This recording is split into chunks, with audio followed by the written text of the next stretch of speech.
rural folks. What are the things city folks won't understand? Driving home in a storm. A tree fell across the road in front of us, mom and daughter. The truck behind us got their chainsaws out of their toolbox and moved that tree within 15 minutes. Also, there is not cell service everywhere. Only one service works consistently from my house. Leaving your car windows closed at church in the summer so you don't come back out to a car full of zucchini. Legitimately being late for school or appointments due to being stuck behind a tractor. You or someone you know has a personal vendetta against a wild animal in the area.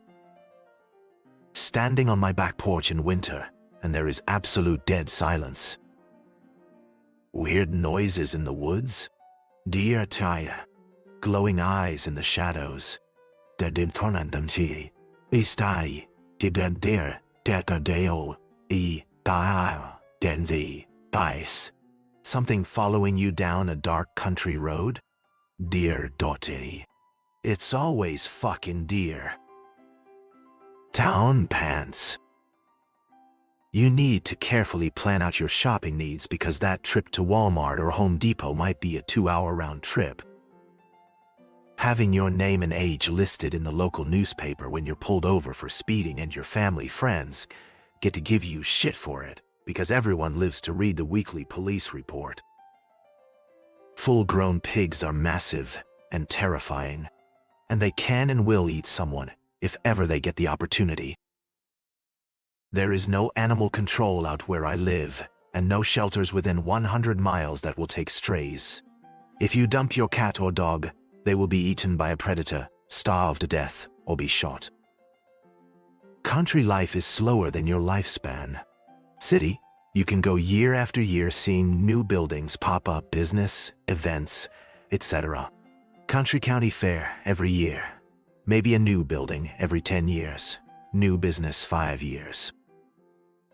The difference of saying that you're going to town versus going to the city. People waving when 2 cars pass from opposite directions. Weather changes your life. I've sat on the porch with my parents watching hail destroy our wheat crop days before it was due for harvest.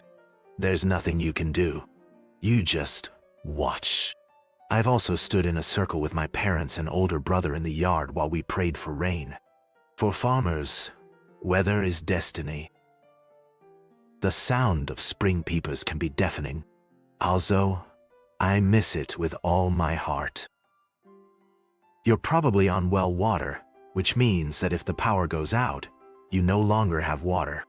That also means that you get one, maybe 2 flushes of the toilet, and I bet you're not top priority for the electric company.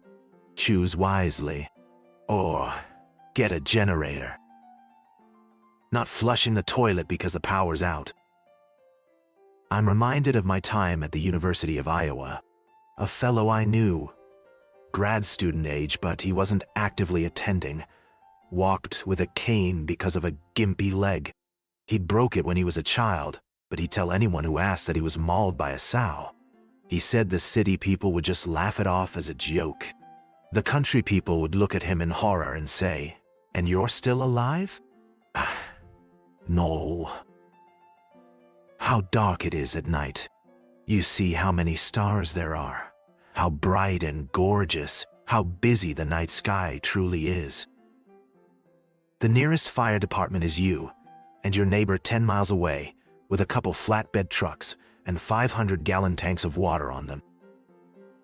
Dogs. Dang it, people just driving out and dropping off unwanted dogs. Once some coward dumped their mother dog and her 6 puppies near my front lawn. I hope there is a special place in hell for those people. In the city, people ignore sirens and pay attention to gunshot sounds. In the country, people ignore the sound of gunfire and pay attention to the sound of sirens. When you live in a small town and you get into trouble outside of town, then the news gets back to town before you do. If you don't make dinner, you don't eat. No Uber Eats or Grubhub, no delivery pizza or takeout unless you want gas station food. Most places nearby close by 5-0 bam on weekdays and have extremely limited hours or closed entirely on weekends. It can be pretty damn peaceful. I leave my doors unlocked when I'm away, so the neighbors can get in if they need something. I have a sleeping porch and I use it often. We walk through each other's property without rebuke. Nobody can hear me if I scream. Rural Australia liver here. Bore water. The sky is inexplicably bigger. Don't drive at night if you can help it because you will hit a kangaroo. Stars like nothing you've ever seen. Leave town and you have no reception. What's a traffic light? Cook your own dinner or you aren't eating. Everyone and their mother owns a beachhead ute. The nearest hospital is 4 hours away, and the local airport is a literal shed in the bush.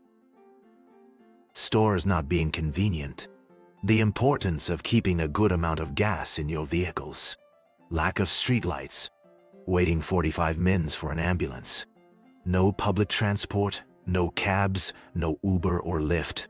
No food delivery. Quiet, except for the critters outside. Space. Cleaner air. Neighbors are far. Ticks everywhere, wood roaches and spiders the size of your hand. Snakes. So, dual. Many. Trees. Catching yourself baby talking possums and raccoons. Sounds are not the scary part. Silence is.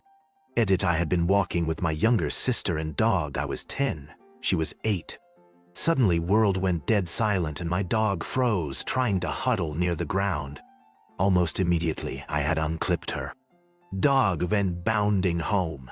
Me and sis went to the road. Still utterly silent the whole time. Then my dad comes driving up with the dog and a rifle. We had only been about a mile away. As we're driving away, what's in the tree line?